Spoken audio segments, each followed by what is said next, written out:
బట్టతలతో బాధపడుతున్నారా? ఆధునితనమైన పద్ధతిలో hair transplantation చేయబడును. Face clinic, Hyderabad. ఏం డాడీ? చెప్పు బిడ్డ, తిన్నావా? తిన్నా, ఇప్పుడే పెట్టిన రోడ్లో పెద్ద బుద్ధ. అసలు ఈ గెటప్ చూసి నేను సిద్ధే వచ్చిండేమో అనుకున్నాను. అరే సిద్ధుడు పిలిచి రాయమని అనుకున్నాను. తీరా చూస్తే నువ్వు. మా సిద్ధు కాంపిటీషన్ వస్తున్నాడు. Roshan nice dress, nice. Charcoal వేసుకుందా, పోయి వేడి పెట్టినప్పుడు. ఉగాది పచ్చడి అయితే రెడీగా ఉంది. ఉగాది పచ్చడి అయితే రెడీగా ఉంది. వేడి నీళ్ళు కష్టం. నిజంగా కుమ్మేశారు సినిమాలో, ఎవరికి ఎవరు తగ్గలేదు. ఎవ్రీ క్యారెక్టర్ కూడా ఒక ఇంపార్టెన్స్ ఇచ్చారు డైరెక్టర్. అండ్ సిద్ధు కూడా ప్రతి ఒక్క క్యారెక్టర్ ఎలా ఉండాలో ముందు డిజైన్ చేసుకున్నాడు కాబట్టి క్యారెక్టర్ పండింది పండింది. ఇప్పుడు డీజే టిల్లు రిలీజ్ అయిన తర్వాత, హిట్ అయిన తర్వాత ఆ గ్యాప్ లో ఎక్స్పెక్టేషన్స్ అనేవి విపరీతంగా పెరిగిపోయింది. అవును, ఎప్పుడు ఎక్కడ కలిసినా కూడా, ఎవరు కలిసినా కూడా సార్ ఎప్పుడు సార్ అంటే ఏమనుకుంటున్నాను మీరు? సూపర్ హిట్ సార్, ఇంకా డౌట్ లేదు, సూపర్ హిట్. అసలు సినిమా ఎలా ఉంది, ఏముంటుంది అని కూడా ఊహించకుండా, చెప్పకుండా, ఆలోచించకుండా చేసేటప్పుడే హిట్ అని అనిపించేసింది. అంతా డామ్ షూర్ హిట్ కదా. జూనియర్ ఎన్టీఆర్ గారు వచ్చారు నిన్న. అంటే ఈ టాక్ ఉండటం వల్ల, ఈ ఎక్స్పెక్టేషన్స్ ఉండటం వల్ల దాన్ని మరింత కేర్ తీసుకోవాల్సి వచ్చింది, మరింత టైం తీసుకోవాల్సి వచ్చింది.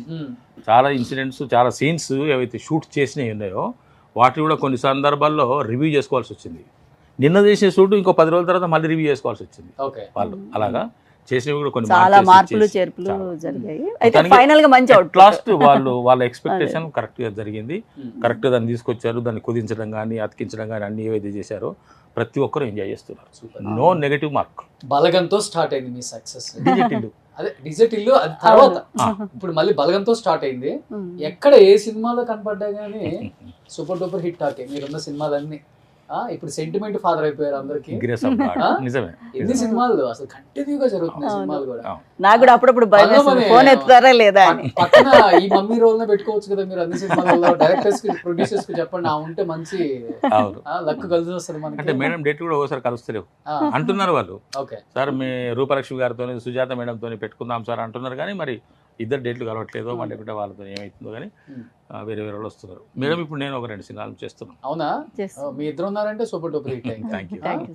యాక్చువల్ గా సిద్ధు కూడా ప్రతి సక్సెస్ మీట్ లో కానీ, లేకపోతే ప్రీ రిలీజ్ ఈవెంట్ కానీ, సినిమాకి సంబంధించిన ఏ ప్రెస్ మీట్ జరిగినా కానీ మీ ఇద్దరి గురించి చాలా బాగా చెప్తున్నారు. ఎలా అనిపించింది మీకు? ఫస్ట్ చాలా హ్యాపీగా అనిపించింది అండి. అంటే గుర్తు పెట్టుకొని మమ్మల్ని అంత పెద్ద ఈవెంట్ లో మా గురించి చెప్పడం అనేది చాలా హ్యాపీగా ఎంజాయ్ చేశాను నేనైతే. యాక్చువల్గా చెప్పరు ఏ హీరో కూడా అట్లా. ఓకే ఓకే అందరు చేశారు బాగుంది అని చెప్తాం, కానీ ఎస్పెషల్లీ మీ ఇద్దరిని బాగా మేము ఇద్దరు కూడా నోటీస్ చేసింది ఏంటంటే, సిద్ధు జనరల్గా అవుట్ ఆఫ్ ది లైట్స్ కానీ, అవుట్ ఆఫ్ ది సెట్స్ కానీ ఏ విధంగా ఉంటాడో కూడా మేము చూసినాం. కానీ సెట్లోకి వచ్చేటప్పటికి, కెమెరా ముందుకు వచ్చేటప్పటికి, డైలాగ్స్ ప్రిపేర్ అవుతున్న టైంలో ఆ సీన్ను ఏ విధంగా చేద్దాము, ఎలా చేద్దాము, మీరేంటి మేమేంటి అని అనుకునే పీరియడ్లో రియల్గానే మరి నేను, నా భార్య, నా కొడుకు అనే ఫీలింగ్లో నేను, మా అమ్మ నాన్న అనే ఫీలింగ్లో అతను, మా కుటుంబం అనే ఫీలింగ్లో ఉన్నామండి. లాంగ్ పీరియడ్ ట్రావెల్ చేసి ఇంకా బాండింగ్ ఎక్కువైందేమో అనిపిస్తుంది. అంటే కొన్ని సిచ్యువేషన్స్, కొన్ని సీన్స్లో డైలాగ్స్ ఒక మాదిరిగా ఉన్నా కూడా, అంటే మరి ఇప్పుడు ఏమనుకుంటున్నాను, మరి ఇప్పుడు ఏమనుకుంటున్నావు, ఏం చేద్దాం అనుకుంటారు అనే డైలాగ్ ఉన్నది అనుకోండి.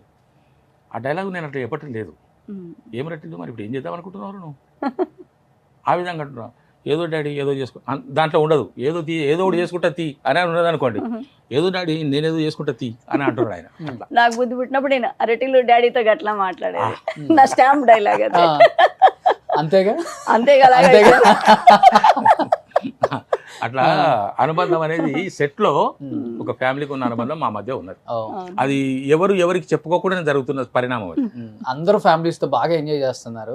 అండ్ మీ ఫ్యామిలీస్ తో మీరు ఎలా ఎంజాయ్ చేస్తున్నారు ఈ సక్సెస్? బాగా హ్యాపీ ఉగాది అన్నమాట. ఫ్యామిలీ అందరు చూశారు, బాగా ఎంజాయ్ చేశారు పిల్లలంతా. అంటే అందరం ఒకే రోజు ఫోన్ కుదరలేదు. ఒకసారి పెద్ద పిల్ల, అల్లుడు వాళ్ళు ఒకసారి చూశారు, మేము ఒకసారి, అలా అందరికీ బాగా నచ్చింది. మెయిన్ ఏంటంటే సీక్వెల్ అంటే సీక్వెల్ లాగా ఉంది. చాలా మంచి అప్లాజ్ వచ్చింది ఈ విషయంలో. 1కు 2కు ఇంక్లూడింగ్ ఆయన సెక్యూరిటీ గార్డ్ కూడా మిస్ చేయకుండా సేమ్ లొకేషన్స్, కంటిన్యూటీ.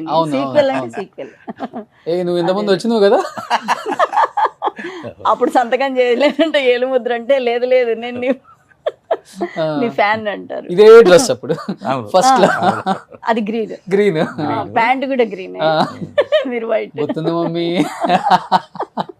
నేను అనుకున్నా రెడీ అవుతున్నాడు కదా వెళ్ళటానికి, ఇంకేదో ఉంది ఏదో జరుగుతుంది అని అనుకున్నాను. ఎందుకంటే అంతా మేము చూడం కదా, మా పాటు ఉన్నప్పుడు మేము యాక్ట్ చేస్తాము. ఈ డ్రెస్ సినిమా చూసేటప్పుడు అనిపించింది ఇంకేదో జరగబోతోంది, కానీ ఏం జరుగుతుందో నాకు తెలియదు. ఓకే, బట్ మీరిద్దరు కూడా స్క్రీన్ కి కొత్తగా ఫేస్లు, ఇంత తక్కువ టైంలోనే ఇంత ఎస్టాబ్లిష్ అవ్వడం అనేది మామూలు విషయం కాదు. ఒక్క సినిమా ఏంటో మిమ్మల్ని మీరు ప్రూవ్ చేసుకునే విధంగా మంచి సినిమాలు పడ్డాయి కూడా మీకు. ఏంటి అసలు ఫస్ట్ ఆఫ్ ఆల్ చాలా మందికి తెలియాలి, అసలు మీరైతే ఎవరికి తెలియదు కూడా. మీరు అప్పుల్లో ఎలా ఉంటారో మీరు చెప్పిన తర్వాత నేనే షాక్ అయ్యాను. ఏం చేసేవాళ్ళు మీరు అసలు, మీ ఫ్యామిలీ బ్యాక్గ్రౌండ్ ఏంటి? నేను న్యూస్ రీడర్ సార్. బేసిక్గా నేను first lecturer, convent college teach చేశాను, తర్వాత కంప్యూటర్ ఫ్యాకల్టీగా చేశాను. ఓకే, తర్వాత నాకు బాగా మీడియా ఇష్టం చిన్నప్పటి నుంచి కూడా, మొన్న కొన్ని ఇంటర్వ్యూస్ లో కూడా చెప్పాను అంతా. సో ఎలా మీడియా వైపు రావాలి అంటే కొంచెం ట్రెడిషనల్ ఫ్యామిలీ, న్యూస్ వరకు వెళ్ళమని పర్మిషన్ ఇచ్చారు. ఫస్ట్ న్యూస్కి వచ్చా, అనుకోకుండా తరుణ్ భాస్కర్ గారి పెళ్లి చూపుల మూవీలో రీతు మదర్గా చేశాను. ఫస్ట్ ఆ అవకాశమే వచ్చింది. తరుణ్ గారు నన్ను ఒక షార్ట్ ఫిల్మ్లో డైరెక్ట్ చేయడానికి వచ్చి ఆయన ఇంప్రెస్ అయ్యి ఇచ్చారు. అమ్మ బాగుంది, బాగా చేశారు, నేను అవకాశం ఇస్తాను అని చెప్పారు. చెప్పినట్లే ఇచ్చారు. ఆయన ఇవ్వబట్టే ఈరోజు ఇక్కడ వరకు ట్రావెలింగ్. దానికి ముందు అంటే సుందరానికి డైరెక్టర్ ఉన్నారు కదా వివేక్ ఆత్రేయ, ఆయన ఒక షార్ట్ ఫిల్మ్లో నాకు ఆపర్చునిటీ ఇచ్చి నాకు చెప్పి చేయించారు యాక్టింగ్ అంటే ఏంటి అని. సో అక్కడ చేసి ప్రూవ్ చేసుకునేదాన్ని చూసి సార్ పిలిచారు తరుణ్ గారు. ఓకే, ఇప్పుడు ఈ సినిమా హిట్ తర్వాత ఒక 10 సినిమాలు సైన్ చేశారా? అంత లేదు కానీ పర్లేదు సార్, చేస్తున్నాను. ఎక్కువ అని చెప్పను, కొన్ని డేట్లు అడ్జస్ట్ అవ్వక కొన్ని పోతున్నాయి. ఇంకా బాగా అంత బిజీగా లేదు కానీ పర్లేదు అన్నట్టు చేస్తున్నాను. సో మీరు న్యూస్ రీడర్ అంటే అప్పుడు ఎలా ఉంటారు మీ లుక్? డిఫరెంట్ ఉంటుంది. మీ చదివిన న్యూస్ ఒకటి చదవండి, గుర్తుందా? న్యూస్ ఏం గుర్తు. ఇంత పెద్ద సక్సెస్ అయింది కదా ఈ సినిమా, మీ సినిమా మీద ఒక న్యూస్ చదవండి. విజయ్ ఢంకా మోగిస్తున్న డీజే టిల్లు స్క్వేర్. సో మీరు మొదలైందారు కదా, గ్యాప్ ఎక్కువ ఉంది కాబట్టి అంత చెప్పలేకపోయాను. మీ ఫ్యామిలీ ఏంటి? సినిమాకి రాకముందు నేను ఎలక్ట్రిసిటీ బోర్డులో పనిచేశాను. ఓకే, ఏపీఎస్సీబీలో పనిచేశాను. ఆ తర్వాత అది ఏపీసీబీటీస్ అయింది. నేను 31 జనవరి 2012 రిటైర్ అయ్యాను. ఓకే, జూనియర్ అకౌంట్స్ ఆఫీసర్ క్యాడర్లో రిటైర్ అయిన తర్వాత ఈ విధంగా సినిమాల్లో ప్రయత్నం చేసుకుందాము. ఎప్పుడు అనిపించింది? 12 తర్వాతనే. అంటే నాకు మొదటి నుంచి నేను నటున్న వాళ్ళ కోరిక నాకు ఉంది. కాకపోతే చేయలేము, మనం అక్కడ దాకా వెళ్ళలేము. కొద్ది రోజులు మద్రాసు ఉన్నది ఇండస్ట్రీ, ఆ తర్వాత ఇక్కడికి వచ్చింది, మనకు తెలిసిన వాళ్ళు ఎవరు లేరు, మనం 2 పడవల మీద ప్రయాణం చేయడం కుదరదు. అటు పోయి ఇటు వచ్చినట్టు కాదు కదా, అక్కడ ఉండాలి, స్టేబుల్గా చూడాలి, ప్రయత్నాలు చేసుకోవాలి అనే దాని మీద నేను వనపర్తిలో పనిచేస్తున్నాను అప్పుడు, హైదరాబాద్కు దూరం. ఆ తర్వాత హైదరాబాద్ ట్రాన్స్ఫర్ అయ్యి వచ్చాను. ట్రాన్స్ఫర్ అయ్యి వచ్చిన తర్వాత అడపదడప ఈటీవీ వాళ్ళు సీరియల్స్కు పిలిచేవారు. సరే ఆ చిన్న పరిచయం ఉన్నది కదా అని చెప్పేసి రిటైర్ అయిన తర్వాత సీరియల్స్లో చేసుకోవచ్చు అని చెప్పేసి ఆ విధంగా నా కోరికను తీర్చుకోవచ్చు అనుకొని అడపదడప సీరియల్స్లో చేస్తున్న సందర్భంగా చాలామంది దర్శకులు నన్ను చూసి ఇంప్రెస్ అయ్యారు. నా పర్ఫార్మెన్స్ చూసి నా బాగా చేస్తుండే, చిన్న క్యారెక్టర్ ఇచ్చామేంటి, పెద్ద క్యారెక్టర్ ఇవ్వాల్సింది ఉండేమో అని చెప్పేసి అనుకున్న వాళ్ళు పెద్ద క్యారెక్టర్ ఇవ్వలేక నెలకొకసారి సీరియల్ రాంగ్ అవుతుంటుంది కదా సంవత్సరాల తరబడి, నెలకొక క్యారెక్టర్ ఇచ్చి చేయించేవారు. వాళ్ళు ఇచ్చిన సలహా ఏంటంటే, సార్ మీరు చాలా బాగా చేస్తున్నారండి, మీరు సినిమాలో ట్రై చేసుకోండి, ఇప్పుడు మీ ఏజ్ గ్రూప్కి ఒక చిన్న వేకెన్సీస్ వచ్చినాయి, వాటిలో మీరు ట్రై చేసుకోండి, అదృష్టం బాగుంటే మీకు మంచి ఫ్యూచర్ ఉంటుంది, ఎట్లాగో సీరియల్స్లో చేస్తున్నారు కదా చేసుకోవచ్చు అని అన్నారు. అప్పుడు నేను సినిమాల వైపు వచ్చాను. సినిమాల వైపు వచ్చి ఏది పడితే చేస్తున్నాను, షార్ట్ ఫిల్మ్ కానీ యాడ్ ఫిల్మ్ కానీ ఏదంటే ఇది వర్క్ వచ్చిందంటే వెళ్ళిపోవడమే. మరి తరుణ్ భాస్కర్ గారు అంటే ఇక్కడ మాకు ఇద్దరికీ వచ్చిన కోఇన్సిడెన్స్ ఉన్నది. మేడం గారికి ఏ విధంగానైతే తరుణ్ భాస్కర్ గారి ద్వారా డీజేటీలు వచ్చిందో, పెళ్లి చూపులు వచ్చిందో, నాకు కూడా డైరెక్ట్గానే డీజేటీలు సినిమాకి నేను సెలెక్ట్ కావడానికి కారణము తరుణ్ భాస్కర్ గారి రెఫరెన్స్. ఓకే, ఆయన నన్ను రికమెండ్ చేశారు. వన్ ఆఫ్ ద రైటర్ కదా సిద్ధు కూడా దీనికి. మీ ఇద్దరు ఆడిషన్ తీసుకున్నాడా? అలా ఏం లేదు, విమల్ గారు ఉన్నారు నేను వెళ్ళినప్పుడు. సిద్ధు గారిని డైరెక్ట్ షార్ట్ లోనే కలిసి. సిద్ధు లేడు, సిద్ధు అసలు ఎక్కడ పిక్చర్ లేడు. అమ్మేమని కలుసుకున్నది ఫస్ట్ రోజు షూటింగ్ రోజే, ఫస్ట్ డే షూటింగ్ రోజే.